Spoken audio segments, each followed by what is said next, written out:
I'm now going to introduce you to a feature in Microsoft Excel 2007 that I find very helpful, and it's the ability to freeze panes. What I mean by freezing panes is the ability to hold on to a row or a column and keep it pinned to my worksheet, so as I scroll through, I don't lose that information.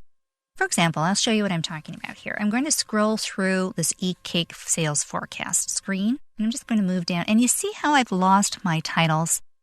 Now, this is a fairly straightforward table, and I can deduce that this is, my month, this is my quarter, this is my year, here's my channel, here's my dollars. But let's say I had lots of information in here and I wasn't really sure what was in a particular column.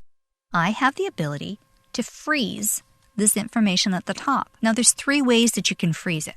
If your information is included in the first row of your spreadsheet, you could go to Freeze Panes and select Freeze Top Row. So what this is doing is it's automatically defaulting to keep the top row of your spreadsheet frozen while you scroll through. And you notice once you select that particular command that you see a line here. Okay, so that's indicating that you've frozen that top row.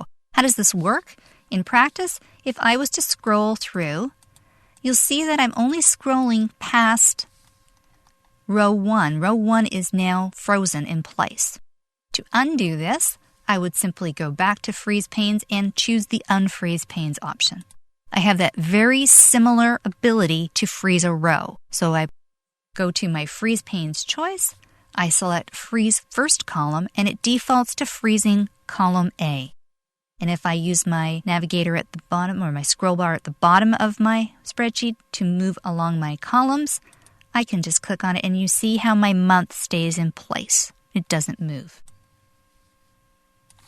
To unfreeze my column, I simply go back to Freeze Panes and unfreeze my panes. Now in this case, in this particular table that I'm working with, I need to move all the way down to row 3 in order to freeze my information because I want my space row, my title, and my column titles to be frozen in place. So how would I do something like that?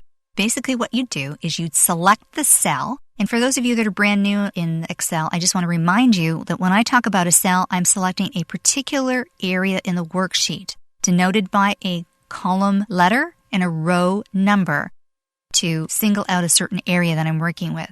For those of you that used to play Battleship, it's exactly the same idea. Column B, row 4. That's where I'm going. I'd like to keep the information above this cell and to the right of this cell as I scroll through. So I select the cell where I want the information to be frozen.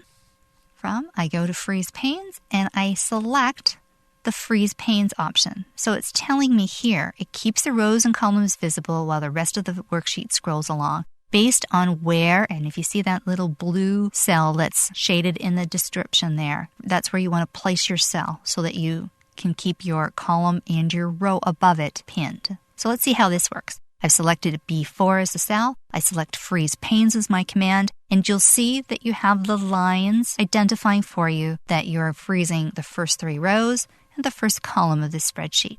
If I click off and start to scroll, I'll see that the information is now placed in place, and I keep my month and I keep my tabs at the very top.